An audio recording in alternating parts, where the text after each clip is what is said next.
Welcome to Inside Richmond, the official vodcast of Richmond Rugby Club. My name is Tom Soulsby, and this week we're joined by a man who made over 150 first 15 caps for Richmond. He's now a proud Richmond Heavy, and he's about to take on a huge challenge this August. Rupert, welcome to the show. How are you, mate? Yeah, well, thanks. Yeah, well, good, in good shape. Thank you very much. Yep, great to see you're wearing that fantastic Heavy shirt. Can you just... You spoke about it off here, but what is that shirt? So this was my first Heavies tour, age 20 in 2000, where Ali Law's touring team to Cuba and Jamaica were after a couple of bag carriers.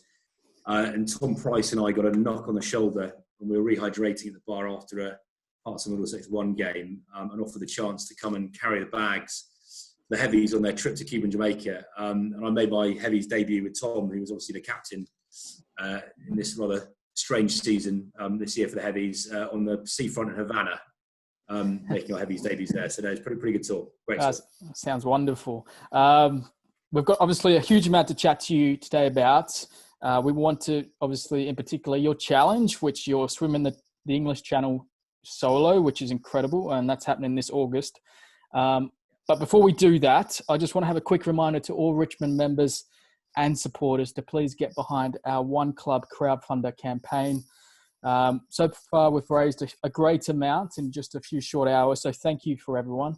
Obviously, the campaign has been launched in response to COVID-19 and is designed to help support all sections of our club and help meet the sizable costs of maintaining our facilities as we move forward into an exciting new chapter for our club. If you can, please donate, and thank you to those that have already, but the donate link will appear on the screen now. It's www.crowdfunder.co.uk/Richmond Rugby, and any donations are hugely appreciated. So thank you again, everyone. Right, Rupert, let's get into it. Okay. It's fantastic to have you on the show, so thank you very much. Thanks very much. For those who don't know, can you explain your challenge which you're taking on this August?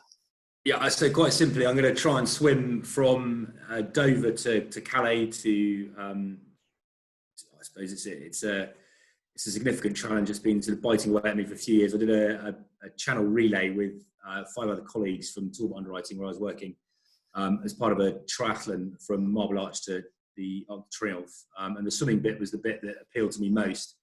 Running not really been my thing, and cycling not so much either. So the chance to swim it on my own has been something that's been niggling away. So I finally, I suppose, plucked up the courage to book a place with a pilot boat crossing from the 3rd week of August this year over to France. So yeah, me and my Speedos and a bit of goose fat. It sounds brilliant. Why is this the perfect time, do you think, to do this now? I don't know. I suppose for me, I've done quite a lot of swimming over the past few years in the open water and lakes, etc. As a way of controlling one's appetite at lunchtime, probably, and the effects of that in the city. It's been quite a good way of getting out and about in the summer. And I've got a few friends, actually guys who played Richmond Rugby as well, Matt Brown and Tom Williams, who've been helping out as well. So for me, it's a good opportunity to get out there and do something different and challenge myself, really. Absolutely, and the causes are hugely important to you. So they're the Richmond Heavies Foundation and CMV Action are the charities you're raising money for. Why are these charities so important to you? So CMV Action is one that the club hopefully are well aware of. Raising money for CMV Action very much with Orla Head in mind, and Orla's the daughter of great mates Henry and Hannah Head. Henry, who played a lot of first team rugby for Richmond over a number of years, a lot of it the same team as me. Orla was born with CMV, which is a congenital condition. So her future is very uncertain. Simply things such as walking, talking, feeding herself at the moment are very unknown. And research into the condition is also in its infancy. So any money that I can raise will go towards research into the condition, lobbying governments, training into the condition. So hopefully less people are afflicted with it as Henry and Hannah have been, which is an awful shame for them. But hopefully we can do some good by raising money for the condition. And the second is the Richmond Heavies Foundation. So the Richmond Heavies Foundation is obviously well known through the brilliant lunches and the work they've done for heart screening at the club, and also the mental health element in recent times, particularly valuable during lockdown for playing members. And this is a sort of pilot, I suppose, really is the best way of putting it. And it's raising money for funding defibrillators for rugby clubs and communities around the UK that can't afford it. So the money's not going to go towards the Richmond club as such. It's going to go towards rugby clubs that can't afford defibrillators themselves. And the package also includes the training of people at that rugby club, and also the servicing beyond the actual the item being installed there. So it's going to be pretty exciting to raise some money and hopefully put a Richmond stamp on rugby clubs up and down the country. It's a pretty exciting time. Yeah, absolutely. And there's been a great amount raised already. So again, thank you for everyone who has donated. Please donate if you haven't. I'll put the link on the screen now so everyone can see that, but it will also be under this video on YouTube, the link there, so you can download, donate as well. So I think firstly is, can you sort of describe the training and the work you've had to do to get to where you are now? Yeah, the training is time consuming and building up to where I am now. So the sort of stock swim, I suppose, for training to swim the channel is a 6-hour swim, and that's really what they build you up to in all the sort of literature and people you talk to who've done it. And at 6 hours in the water, not touching the bottom, in your speedos, getting used to the cold. Really, I mean, you can train yourself to swim and sort of plod along a reasonable way, but it's the cold you've got to deal with, and spending that long in the channel, even now in late July is still pretty cold, and you've really got to be able to get your body used to it. I mean, I'm fortunate having a physique that sort of lends itself slightly better to the inflammation of my vital organs than others maybe, but still after 6 hours in the cold you get pretty chilly. So a lot of my time is spent in the English Channel at the moment, swimming up and down the Devon and Dorset coastline, preparing for the big off, which could take up to 12, 15 hours. I mean, the longest swim time recorded was, I think it's 26 hours, where if you get caught in a tide that's too strong for you to swim through, you sort of drift up towards Holland and then wait for yourself to come back again before you can get into France. So you've got to be prepared for the long haul with this one. Yep. And you mentioned to me off air that Ian Taplin Tappers is sort of helping you out at the moment with a bit of a program. Can you touch on that?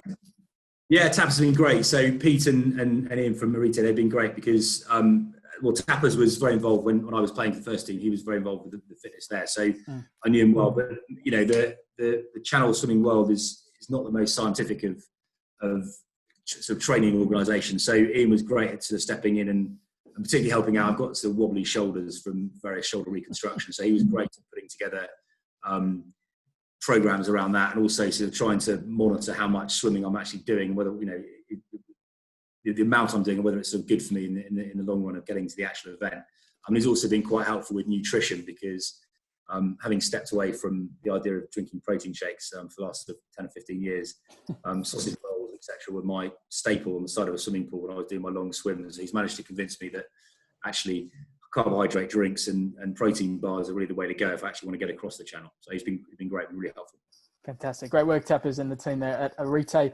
I guess you mentioned you're swimming this solo, but does that mean do you have some sort of a boat following you? And will there... the support crew are probably as important as the swimmer, because, if you're going to swim continually for 15 hours, you need to be fed, and you also need to be shouted at and given some morale boosting encouragement. So I've got quite a very Richmond bias to my support crew, which will be on the pilot boat from Davis Calais. So Henry Head's sort of leading it up. He's putting together the various sort of feeding plans. Alex McLennan, Tom Price, Tom Williams, Matt Brown, and Ben Lee are helping me. And Alex McLennan and Ben Lee are actually going to help out by being a sort of pace swimmer. You can have a pace swimmer for the odd hour during the swim, so they're going to jump in and do an hour with me which would be great. There's two pretty busy shipping lanes full of Russian warships and oil tankers that you need to get through, so it'd be quite to help drag me through those particular bits when I get going in there. Definitely, it sounds like a legendary team to have behind you. really, there's only been less than 2,000 people to ever completed this challenge. Does that make you even more determined to join this exclusive group? Yeah, I think so. I mean, it is quite. I mean, four times more people have climbed Everest than have actually swum the Channel. And the attrition rate is huge. I mean, already this year, reading the blogs, there are people that are failing based on purely on getting hypothermia. There's one lady that passed out mid-Channel. There's feeding is the big issue when you're doing endurance events, is getting enough calories into your body. So there's all sorts of challenges that come with it. Yeah, getting onto the list of people that've done it would be fantastic, and really excited about trying to achieve that. Yep, and I was speaking to Matt Brown earlier this week, Brownie, and he was saying to me he thinks you might be the first ever rugby front rower to complete the challenge. Is that correct? Do you know? Yeah, he's looking into that. I mean, I suppose I'm not really the natural build for a swimmer. It's sort of 6 foot and 18 stone. It's probably not the most aerodynamic body shape to be swimming the Channel. But yeah, I mean, there can't be many that are as heavy as me that have given it a go. So it'd be a nice achievement to get across on that basis only. Yeah, definitely. And also, speaking of Brownie, I guess how are you promoting the challenge? You've obviously got your website and your donation link, but you've received a lot of support from Matt, who's been helping you with social media. Yeah, Matt, those that know Matt know that he's brilliant at his sort of social media marketing. He's done wonders for the Heavies and the Heavies Foundation particularly, and he's an old mate. He stepped up actually. He set me up on all sorts of social media platforms and not given me the password. So he's very much driving that campaign on my behalf, which is great. So, but we've done brilliantly. We're well over £6,500 raised so far. So he's definitely did wonders on that front, which is brilliant. Yeah, well, as I said, everyone, please keep on donating. The link is below us on YouTube. I guess before we move on to sort of touching on your playing career at Richmond and some good stories there, what will it mean to you personally to complete this challenge, but also to have the support of the whole Richmond family behind you? Yeah, Richmond's always been a place that has been incredibly supportive to me and my friends, regardless of what you've been doing in life. And this has been no different. I mean, I've been leaning very much on my friends and old teammates from Richmond to train. I mean, Ben Lee is an ex-first team player. He's spent hours and hours on paddleboards. Martin Bolton has as well. Henry Head had a rib the other day to complete a 6-hour swim with me. So everyone's been very much involved with that, and I really couldn't do it without them. Quite simply because you need the support that I get on the boat when I'm actually swimming it to complete the training to get there. So yeah, hugely indebted of them and everyone that supported me by trying to raise money and supporting these two great causes. It's been great. Yep, fantastic. And we wish you all the best, and we'll be following you as you do it. Now let's look back at your Richmond career. Obviously, you grew up in Devon, but can you sort of explain how you came to Richmond in the first place? Yeah, I went to school down in Devon and got into Brunel University, which is the old Borough Road campus in Isleworth, and had no intention of joining a rugby club to start with. Dinger Bell, he was running the team, already had a number of people at Brunel at the club, and I sort of drifted down with them in sort of October of 1999 and haven't left. Simple as that, really. That was the sort of fallow year between rejoining the leagues rejoining Hearts and Middlesex 1 from the professional era. So we developed a great, fun group of people who were playing non-league fixtures, basically based around the under-21 team that had finished their final professional team season. And then in the Hearts and Middlesex 1 league, when we rejoined the league system down at level 9, with Andy Cuthbert leading the charge for us, we built our way back up again. It was brilliant. We had a superb time. Great fun. Yeah, and I guess how hard for you personally when you first joined the club? How hard did you have to work to get into that first team? There were, I kind of think of how many players we actually had. I mean, it was building a side. It was getting bodies there to prove that we could play games. So I think from memory, we all played a lot of the rugby, and there weren't. I mean, there were probably 3 or 4 props down there at the time, and we sort of shared the responsibilities really, building ourselves back up to a team that we could prove to the RFU that we were suitable candidates to get back into league rugby, and then off we went, and obviously the fruits of that are now playing out with us back in the championship again, which is great for me as a player, having played in Hartlepool 6-1. It's superb to come and have a few beers and watch the guys in the championship. It's great. Yeah, and speaking about that sort of rolling streak of wins, can you sort of touch on that and the sort of feeling amongst the club as you kept on winning and winning? Yeah, we had a brilliant group really. That and we're all very much still mates together and still watching games at the club. We played some extraordinary games in extraordinary places, but we were lucky to have had a great team, and we won 82 in a row, I think, and scored some extraordinary number of tries along the way. But we had a brilliant time doing it. We had a great team of Andy Marin leading the coaching, and Bogey Knights and Peter Halsall, etc. We had a brilliant time doing it, which I think is why we all stuck together as we went through it. And the club threw on the brilliant Boatsy Canada tour, which is fantastic, and that really sort of gelled that group together to continue playing as long as we did, and it was just fantastic. Great time. Yeah, and I guess also looking back, and can you just sort of touch on, we know Richmond people always support the club, but even during those times, there were great crowds there. The supporters are always behind the first team. Can you sort of touch on how important they were? Yeah, I mean the two games that sort of really spring to mind are the two London Scottish games. So one of them would have been in 2001 and 2001, that first season, Hartlepool 6-1 season, when we were both clubs were coming up through the leagues, and we lost the first but won the second. So our sort of winning run started on game 2 of that season. But the crowd there for a level 9 fixture was extraordinary. It was absolutely vast, and the noise was just bonkers for us, our first league fixture. A lot of us probably the first league fixture we played having left school. So it was a fantastic environment to be involved in that sort of support. And it really gels you into the club, and the majority of those players never left. They stayed there, and most of us are still now turning out for the Heavies. So it proved its point, I think, pretty quickly. To us, it was a great place to be. Yeah, and you mentioned the Heavies there. You did go on to make over 150 caps for the first team, which is obviously a really proud thing for you. But then you made the transition to the Heavies. Can you sort of touch on what you love about being part of being a Richmond? Well, yeah, I mean, I suppose I made the transition to the Heavies when I was 20 in Cuba and Jamaica. So I was the ways of the Heavies were. The way of the Heavies was installed pretty early to me, and certainly me and Tom Price. We picked up on how one should tour and how you should do it when you are on a tour. But from that moment, really, I think you appreciate that we were very fortunate to go on a tour where we were taken as bag carriers and had to contribute financially very little to it. So you immediately feel that this is the right way to do it, and when our time comes, we will return and repay the favour, because we were taken to a brilliant place and given an extraordinary opportunity there. And I've recently been, last year we went on the Buenos Aires Heavies tour, which was another great opportunity to go and see a country and do it properly. Plenty of decent lunches and good rugby. It was great fun, really good fun.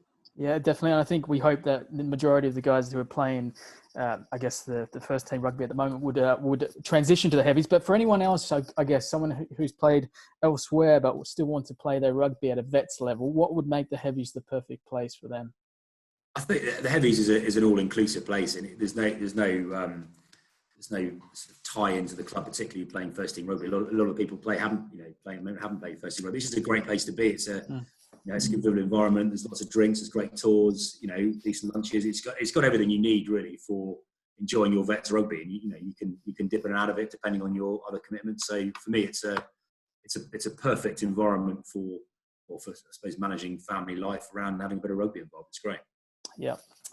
Well, let's move on to a few questions here now from our membership and supporters and so forth. There's just a few here. So these are the questions from the outer end. I think to kick things off, we'll go straight to Matt Brown. So Brownie asks you, what is your preferred food of choice on the swim? Well, this has been much debated with Matt Brown. So I think the key on the swim towards the end certainly is morale. So what food stuff is really going to get me through the last hour, because I think that the taste of a carbohydrate drink or a carbohydrate gel are going to be wearing pretty thin by then. So I mean, you can't get away from a decent pork pie or maybe a sausage roll, something like that. Probably going quite well at that point in the race.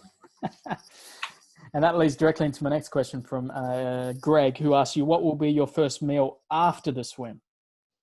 Well, the big disappointment about swimming the Channel is you can't stop in France, because with the chaps I got on the support boat, the opportunity to go into a nice little restaurant in France and have a decent lunch is not available, unfortunately. We have to get back on the boat and go straight back to Dover, which is not quite as exciting as some place. But yeah, so it's a decent steak and chips probably go down quite well, I think. Yeah. Bit of rose there for sunshine. Oh, yeah, definitely. That sounds great. Simon Ward. So Simon Ward, obviously a big Richmond supporter. He's messaged us on Facebook and he asked you, what was the funniest thing you've seen or heard during a game of rugby? One of the amusing things actually was on this tour here. I was talking about the Cuba Jamaica tour, where we finished our match on the Havana seafront, and we were taken to sort of the after-match function, and we were taken to a petrol station forecourt where we were given plenty of beer and wine, and in amongst the smells of petrol and diesel, we were all given these great big Cuban cigars to smoke, which is a slightly unusual position to be in, surrounded by petrol, lighting matches, smoking cigars. It was great fun. It was a decent environment. Good fun. Yeah.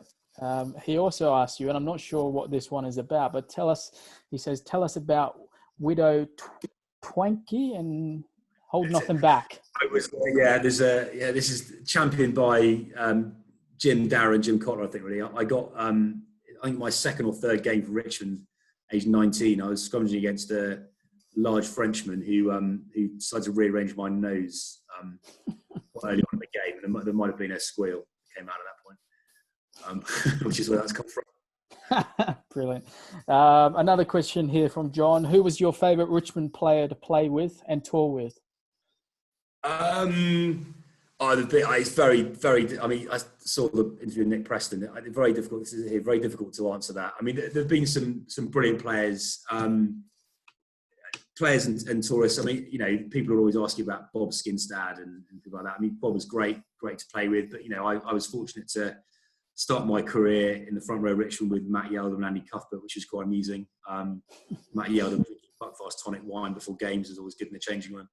Players like Stuart Barlow, who sadly died a couple of years ago. He was a fantastic mate and a great rugby player. And there are so many. I mean, everyone has their sort of 10 minutes of fame on a rugby tour. So there are too many to mention, and certainly some of the stories shouldn't really be aired. But I've had a brilliant time with some great people. Yeah, definitely. Good answer. Just one final one here. This is from an unnamed person who asked you, what would be your advice to a first 15 player, in brackets academy player, making the transition to the real first team, the Heavies? Right, okay. Get involved and lap it all up. Don't expect to have the same treatment as you do in the first team changing room, but actually enjoy it for what it really is, which is a great run around with your mates, opportunity for a few beers afterwards, and an exciting and entertaining tour like no other at the end of the season. It's not to be missed. It's a transition that has to be made. You have to give it a go at least. Definitely. Absolutely. You've heard it here.